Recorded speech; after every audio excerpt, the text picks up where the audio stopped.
Bismillahirrahmanirrahim. Assalamualaikum warahmatullahi wabarakatuh. Waalaikumsalam warahmatullahi wabarakatuh. Alhamdulillah. Terima kasih AA. Saya banyak ditemenin, banyak belajar. Banyaklah idiom-idiom, nasihat-nasihat yang sampai sekarang masih kepake. Termasuk ketika di Twitter kalem, itu sebenarnya nggak asli saya, itu asli dari AA. Jadi kebayang aja gitu wajah beliau, kebayang. Alhamdulillah tidak reaktif, itulah yang diajarkan oleh beliau juga, dan itu membuat saya merasa ada AA di samping. Dan izin Allah, saya alhamdulillah bisa ada di sini, bahkan bisa belajar dengan Pak Menteri tadi sedikit, dengan Habibuna dan kiai kita Mbah Harun. Mudah-mudahan Allah panjangkan umurnya, dan mudah-mudahan Darut Tauhid insya Allah tahun depan bisa ada Universitas Darut Tauhid, UDT, bukan Universitas Desa Tertinggal ya, Universitas Darut Tauhid. Insya Allah mudah-mudahan impian dulu kita taruh di depan, kemudian kita kejar.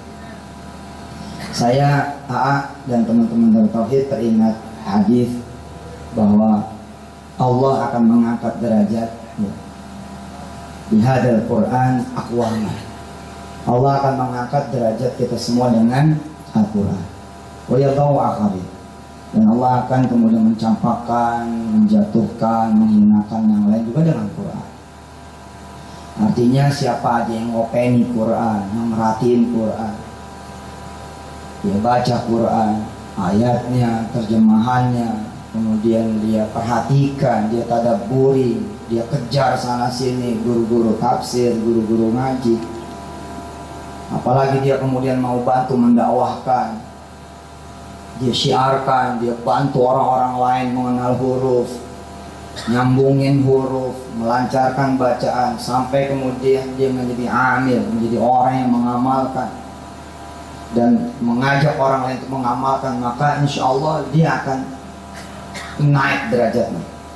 Maka bila individu-individu di dalam satu negeri, satu kaum, mulai dari tingkat RT, RW, desa atau kelurahan, kecamatan, kabupaten, kota madya, provinsi, bahkan sampai cerita alam ini semesta, bukan cuma negeri, semuanya gitu ya, serentak ngopeni Quran gitu.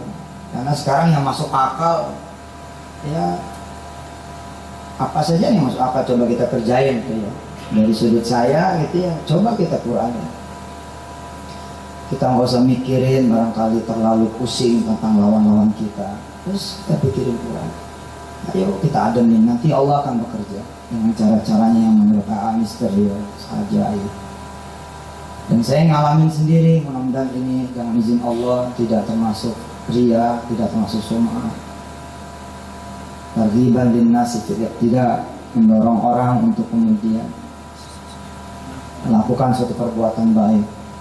Benar, begitu kita nempel sama Quran, Allah subhanallah naik gitu.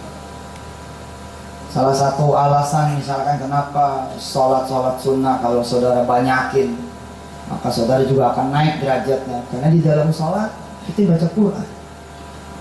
Setidak-tidaknya kita baca Al-Fatihah. Saya dulu punya kebiasaan itu kemudian dibagi kepada sebanyak-banyak teman yang mau menolong. Coba deh operasi kontrakan, kontrakan, ketuk pintunya seperti jamaah tabligh mengetuk pintu-pintu orang. Tanya dia, ucapkan salam, Assalamualaikum, Waalaikumsalam, buka pintu. Dari siapa Pak? Nggak mau nanya aja, ada Quran di sini. Oh iya ya, nggak ada. Nah kalau nggak ada kemudian tauhid, Quran, teman-teman yang lain, disitulah peluangnya. Kasih Quran, ngobrol gitu. Kalau emang bisa masuk, kalau nggak bisa di teras, ya kayak jemaah tabligh gitu. Ayo gitu. Tanya sama dia, udah bayaran belum kontrakan? Alhamdulillah sudah. Mau nggak kontrakan ini bisa kebeli? Wah, mau banget. Siapa yang mau minjemin? Nggak pakai minjem. Ini Quran dibaca aja. Dibaca aja. Setiap baca selembar doa, baca selembar doa, baca selembar doa. Bisa kau beli gitu nanti kontrakan? Bisa. Masa sih? Ya coba dulu. Ya, ini alamat saya ya. Saya di DT Cipaku. Assalamualaikum. Ulah, salah. Ada 5 anggota keluarganya, kita taruh Quran 5 di situ. Mudah-mudahan Allah kasih hidayah sama beliau dan keluarganya. Biasanya gitu ya, pengalaman saya gitu dengan dakwah bilhal gitu, sambil nasihatnya sedikit ya kan, kadang-kadang nasihat gak perlu banyak, kata dari hati gitu. Itu ya 6, 7, 8, 9 bulan ada orang datang ke Darut Tauhid Cipaku, ke Darul Quran atau ke lembaga-lembaga mana. Assalamualaikum. Ya kebetulan ada kita, apa kabar? Baik, masih ingat enggak? Lupa Pak. Yang di WC dulu. Di WC mana? Saya yang di kontrakan itu loh. Panjenengan datang itu loh. Oh iya, gimana Pak kabarnya? Sehat. Ya alhamdulillah. Tahu nggak? Alhamdulillah. Saya sekarang punya itu kontrakan. Alhamdulillah. Apa bisa beli itu? Nggak beli. Apa bisa? Ada pemilik baru. Saya disuruh ngasih ngambilin uang. Nah belakangan ada yang nanya sama saya gitu. Itu testimoni itu pada bener nggak sih? Gitu. Apa itu rekaannya Ustadz doang? Aduh, begini ya. Kami ini insya Allah masih nggak lupa kalau kami ini Ustadz. Insya Allah kalau bukan untuk pengetahuan dan tambahan ilmu ya. Buat apa kita memberitakan satu kabar yang bohong hanya untuk membuat orang menjadi terhidayahi? Bahwa tidak plek ya namanya bercerita. Di situ mungkin saya meminta maaf bila kemudian testimoninya memang terdengar kadang-kadang supaya masuk. Tapi insya Allah based on true story-nya itu terlalu banyak di urusan dakwah ini. Bicara sedekah, bicara sholat malam, bicara Quran, bicara birrul walidain, bahkan hukukul walidain, orang-orang yang kemudian durhaka sama orang tuanya, itu berserakan cerita itu. Ada orang-orang yang tidak sanggup bercerita, ada orang-orang yang sanggup menceritakan ulang. Saya alhamdulillah dapat dengan izin Allah kemampuan untuk menceritakan ulang. Kisah-kisah seperti ini banyak tidak? Banyak. Bahkan diantaranya gitu ya, saya pribadi gitu. Sebenarnya ya Bapak Ibu semua ya, apalagi yang punya istri, coba tuh tengah malam menjelang subuh sholat ya, di sholat malam istri buka Quran, Bapak buka Quran, ayo baca seayat-seayat. Ini rumah nih masih ngontrak nih, sepeta kamar juga cuma 1 alhamdulillah, tapi diisi sama 2-3 anak. Di kamar kecil itu, di ruang tamu kecil itu yang bertumpuk di situ sofa, ada motor juga, ada macam-macam. Di situ tuh ibu bapak memulai mengangkat derajat ibu bapak sendiri dengan Quran.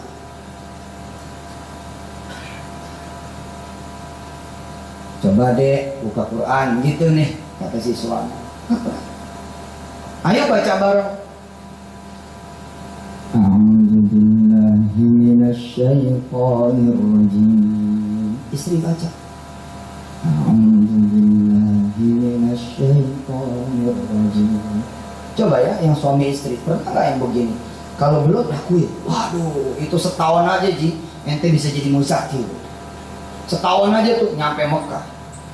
Setahun aja begini istiqomah, utang insya Allah Allah tambahin. Biar jangan cepet-cepet menyelesaikan Qurannya terus. Insya Allah. Yang pada pengen S1, pengen S2 susah, nggak ada ide, susah, nggak ada gagasan, susah begini, susah begitu, udah pakai Quran aja. Bismillahirrahmanirrahim. Istri. Bismillahirrahmanirrahim. Masya Allah. Idza syamsu kuwirat, idza syamsu kuwirat, wa idza nujumu kadarat, wa idza nujumu kadarat, wa idza jibalu suyirat. Istri. Wa idza jibalu suyirat. Jajar. Besoknya susah banget katanya pulang puasa gitu, barang pada naik, udah mesti pikir, pikirin Quran aja udah, pikirin sholat nanti di mana, pikirin pagi-pagi duha apa enggak, pikirin ntar malam mau nyaur apa enggak, mau bangun apa, itu aja dipikir. Wa idzal 'isyaru 'uttilat. Istri. Wa idzal 'isyaru 'uttilat, wa idzal wuhushu husyirat, wa idzal wuhushu husyirat, wa idzal biharu sujjirat, wa idzal biharu sujjirat, wa idzal nufusu zuwijat, wa idzal nufusu zuwijat. Apalagi kalau bininya dua,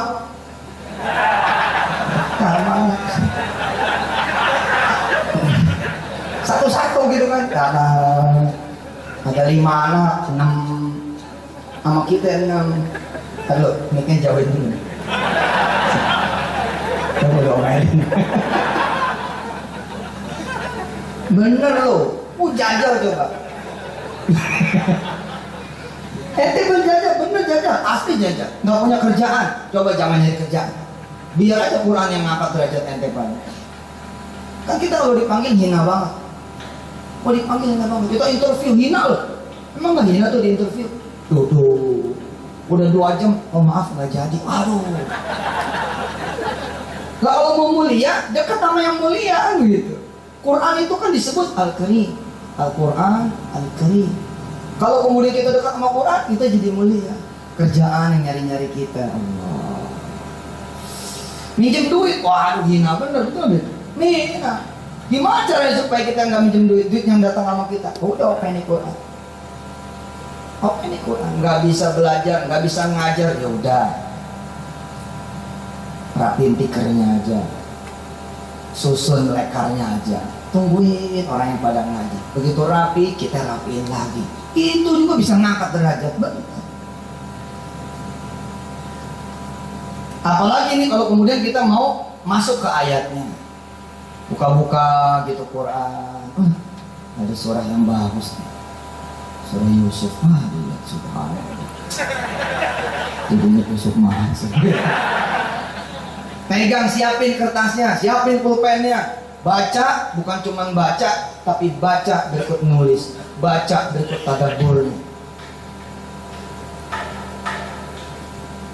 Kita baca nih, misal surah Yusuf. Alif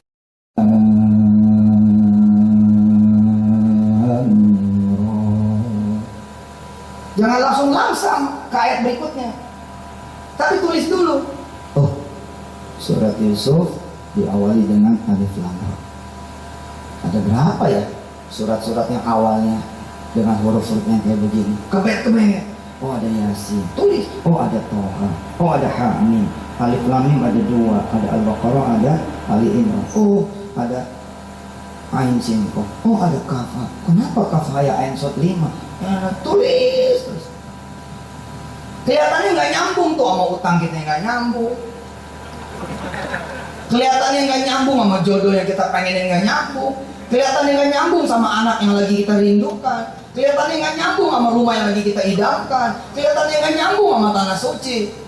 Tapi yang punya Quran yang akan nyambungin semuanya. Yang punya Quran yang akan nyambungin semuanya. Selesai kebat, selesai tulis, maju ke ayat berikutnya. Tilka ayatul kitabil mubin.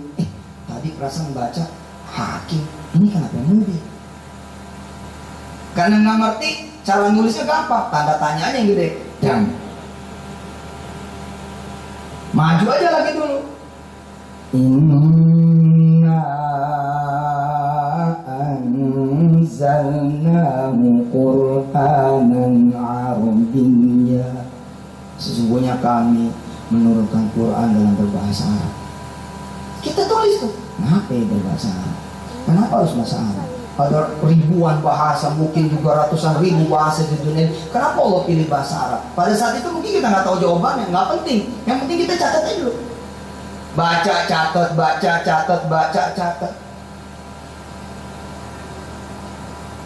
La'allakum ta'qilun. Apa ya hubungannya antara Quran terus bahasa Arab sama supaya kita ngerti? Adakah hubungannya? Tarik garis miring begini. Nanti kalau kemudian teman-teman menikmati, itu bukunya bisa segini tuh, tulisan teman-teman sendiri. Dan Quran itu masya Allah. Lagi ngopeni surat Yusuf, ada teman datang. Ayo, salah. Udah baca buku ini belum? Ternyata sejarah Nabi Yusuf. Ada aja yang begitu-gitu. Kalau udah datangin begitu tuh tanda-tanda tuh. Benar-benar bakal naik derajat insya Allah. Coba deh. OB diakrabin nama Quran, nanti jadi kepala OB. Habis jadi kepala OB pindah dikursusin akunting jadi akuntan. Kursus akuntan dia terusin lagi setiap 30 juz balik lagi juz 1, terus langsung 30 juz balik lagi, terus balik lagi. Tanpa sadar dia udah jadi kepala staf keuangan. 6, 7, 8 tahun berikutnya masya Allah udah jadi direksi. 12 tahun kemudian memiliki sendiri perusahaan. 14, 15 tahun kemudian datang ujian siklus. Ujian turun lagi. Apa-apa mulai aja lagi. Terus begitu. Open di Quran. Betul open di Quran. Kenapa harus dihafal? Emang ada kewajiban? Bukan. Kalau dihafal itu kan ya kita di motor bisa ngaji gitu. Di motor, di busway, di kereta. Lagi dorong gerobak es, lagi dorong gerobak ketoprak, lagi dorong gerobak nasi goreng sambil kita talar, kita kemudian murojaah apa yang kita hafal, mantap kan? Tukang nasi goreng, Allahu Akbar. Sambil dorong gitu. Nahnu naqussu 'alaika ahsanal qasasi bima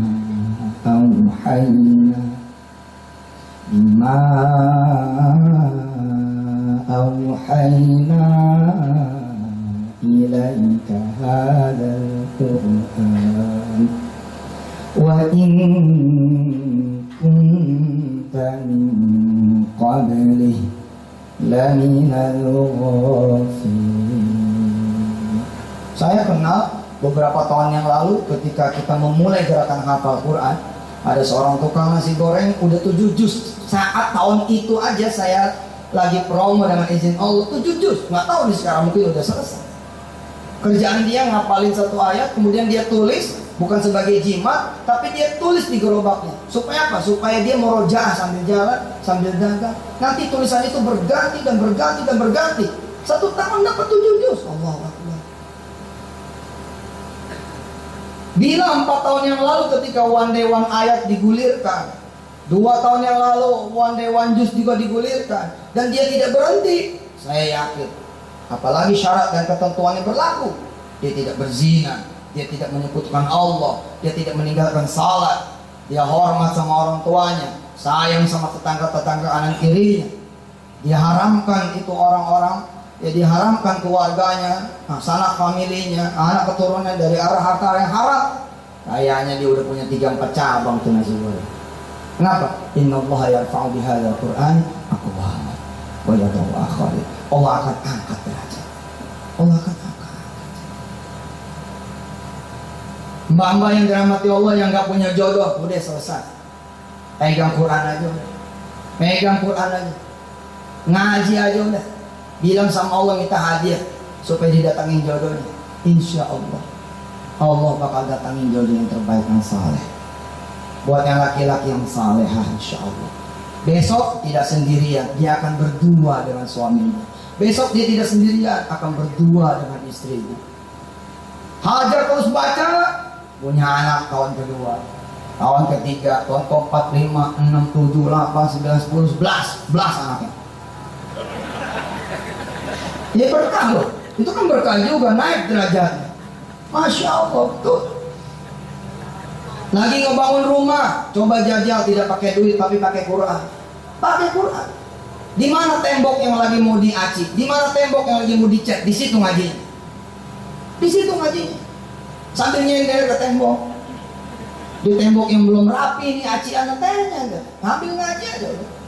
Apa yang bisa? Ar-Rahman, ya sudah ngaji Ar-Rahman. A'udzu billahi minasyaitonir rajim. Bismillahirrahmanirrahim. Sambil nyender nih. Ar-Rahman, Ar-Rahman, Ar-Rahman. Lihat, udah dianggap apa? Tutup. Ar-Rahman, Ar-Rahman. Maju lagi ayat berikutnya, maju lagi ayat berikutnya, maju lagi. 3 minggu Ar-Rahman selesai. Tanpa sadar chat udah sebelah. Kita lagi asik ngopain Quran, nggak sadar mertua ngomongnya sama bini, mertua ngomongnya sama istri. Apa kata mertua? Mak habis dapat arisan, rapiin deh rumah lu. Subhanallah. Kita nggak ngeliat-liat tembok tuh, kita ngeliatnya Quran aja. Aduh bener, saya dinasihatin sama A, mungkin A sendiri lupa. Kita harus mengalihkan perhatian, kita harus kemudian memindahkan objek pandangan kita, supaya kita tidak fokus terhadap masalah kita, tapi kepada hal-hal yang lain. Kalau kemudian kita bisa fokus pada hal yang mulia, kita bakal ikut jadi mulia. Kalau kita fokus pada hal yang positif, kita akan bisa jadi positif. Kemampuan kita memindahkan pandangan kita, pikiran kita, hati kita kepada Quran akan membuat kita ikut. Pada saat itu nggak sadar ada tukang di rumah, nggak sadar kemudian ada mertua datang jatuhin omongan seperti itu, nggak sadar, tahu-tahu jadi. Subhanallah. Sadar dia berhasil, tembok satu ini selesai, dia keliling rumahnya. Saya pakai itu ilmu yang satu ini untuk belanja tanah-tanah di kampung Ketapang, untuk belanja tanah-tanah di tempat-tempat yang pakai gitu. Saya minta izin sama yang nyawarin tanah. Bener nih, boleh tanah ini dibeli? Boleh Ustaz. Berapa harganya? 700 Ustaz. Kalau 900 gimana? Bener nih Ustaz, tanah jadi 900. Benar, yang penting saya boleh masuk sekarang, santri-santri saya boleh kemudian pindah sekarang. Ya nggak apa-apa. Kapan? Insya Allah mudah-mudahan 3 tahun cukup. Lama Ustaz. Ya udah 1,2 gimana? Nambah lagi Ustaz. Iya tapi 5 tahun. Dengar 1,2 goyang dia. Ya udah yang penting ada 30 juta dulu dah Ustaz. Bayar 30 juta mah. Dan habis itu santri masuk. Dan di santri masuk di pada suruh ngaji situ. Pada sholat, pada ngaji, pada puasa, berdoa. Nanti itu tali yang doain. Alhamdulillah. Kadang-kadang kebayar, kadang-kadang tetap nggak kebayar. Iya, tapi kan udah usaha begitu ya. Begitu udah usaha, kita lapor sama yang punya tanah. Maaf nih, nggak jadi beli tanah. Kita nggak bisa nyelesain. Nggak apa-apa, pakai aja Ustaz. Selesai. Jadi sayang, kalau santri udah banyak, masa ditarik mundur. Subhanallah, bener. Coba jajal. Coba jajal.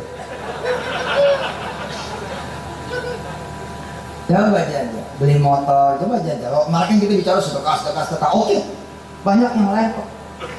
Banyak yang lain. Kita beli motor pakai Quran. Pakai Quran. Insyaallah 5 menit lagi selesai. Kita baca Quran. Baca Quran. Baca Quran. Habis ngajar Quran. Habis ngajar Quran. Habis dakwain Quran. Habis dakwain Quran. Habis bantuin yang ngajar, bantuin yang dakwah. Doa. Petik aja petik. Faman kana yarju liqa rabbih falyamal amalan shalihan. Siapa yang pengen dapat pertolongan Allah Tuhannya, coba dia lakuin amal saleh. Apalagi besok nih bulan puasa. Wah, dibeli petik. Di hari biasa aja kali 700 bos, kali 700, sedangkan satu baris bisa 50 ayat. 50 ayat dikali 700 berapa ribu tuh? Berapa ribu? Paling sedikit 35.000 kebaikan. Ente tahu 35.000 kebaikan apa ya? Nyebrangin nenek-nenek tuh dari sudut yang satu ke sudut yang satu tuh baru 1 kebaikan. Kita nyeberangin nenek-nenek nih, kita seberangin tuh baru satu. Terus kita minta maaf sama dia. Maaf nih, saya seberangin lagi ya. Dia dapat 2 gitu. Kurang baru sebaris aja udah 35.000. Senyum, 1 kebaikan. Ente senyum sama 10 orang, itu senyum 10 kebaikan. Tapi nggak ada bandingannya juga tuh dengan Quran. Sekali set 35.000 Allah. Apalagi kalau dia santri penghafal Quran, sekali baris 20 kali pengulangan, 40 kali pengulangan, 60 kali pengulangan. Allah Akbar. Begitu dicairin, ditimbang, Allah bilang apa? Duniaku tidak akan cukup membayar dia. Sisanya aku bayar nanti ketika ketemu denganku. Allah Akbar. Makanya kemudian disampaikan kepada ahli Quran, siapa yang kemudian dia menghafal Quran, siapa yang di dunianya membaca Quran, baca aja, baca. Pokoknya berhentinya kamu tuh di mana kamu berhenti itu bacaan gitu aja udah. Ya keluar kok dah. Naik, baca naik, nanti berhentinya kamu, kata Allah begitu. Fa inna manzilataka, nanti tempat kamu itu di akhir ayatin takra'uha, nanti di ayat yang kamu berhenti. Begitu kamu berhenti, Allah akan nanya, udah nih, selesai. Hadza manzilatu, ini tempat Allah. Insyaallah.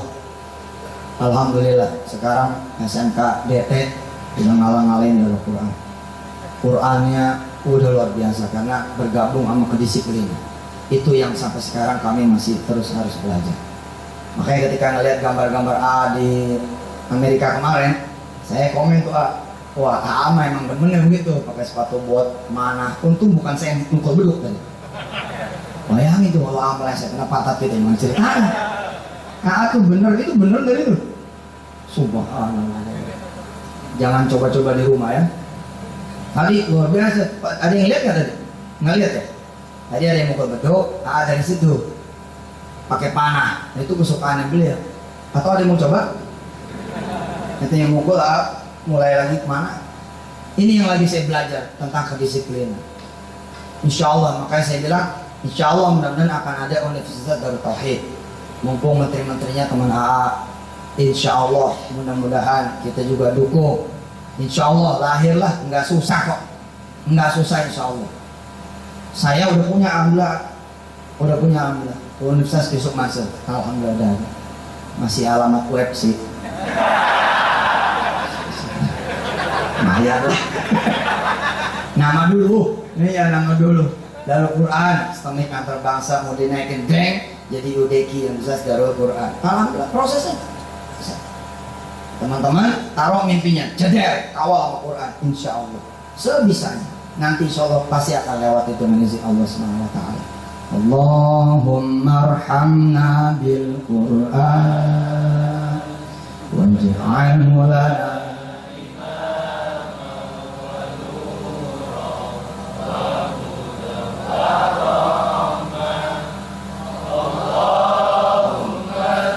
amin.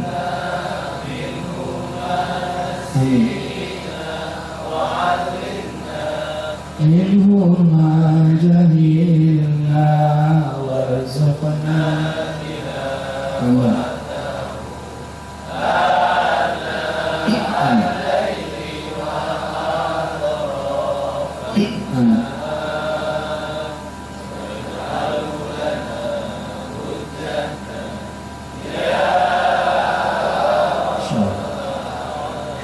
Mudah-mudahan nanti Darut Tauhid juga memiliki lembaga riset. Ini impian saya belum kecapean. Jadi kita punya lembaga riset, ya Pak Bambang, kita punya lembaga riset. Assalamualaikum Pak Bambang, apa kabar? Bambang Uban. Lama nggak ketemu. Alhamdulillah. Ini obrolan lama. Mudah-mudahan AA nanti di ulang tahun Darut Tauhid ke-17 nanti ada lembaga riset, karena kita berhenti di baca Quran. Kemarin kita adu mulut soal langgam, sementara orang lain udah ngupas isinya. Kenapa tidak Darut Tauhid menjadi motor anak-anak muda yang pintar-pintar dibiayai oleh kaum muslimin muslimat di Indonesia? Ada di depan, saya ada di samping, insya Allah. Mudah-mudahan kita dorong. Kayak sekarang ya, orang sudah berhasil menghibernasi, menidurkan beruang, menidurkan kemudian cacing. Target utamanya nanti menidurkan manusia. Hibernate itu Ashabul Kahfi, Pak. Dan mereka memakai alat ukurnya Ashabul Kahfi 309 tahun.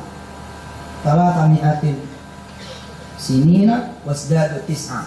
Jadi mereka yakin sekali patokan orang bisa di hibernate, bisa ditidurkan tanpa ada proses penuaan itu 309 tahun. Gunanya buat apa? Nanti buat perjalanan luar angkasa. Perjalanan luar angkasa. Sehingga begitu dia balik, dia belum bertambah tua.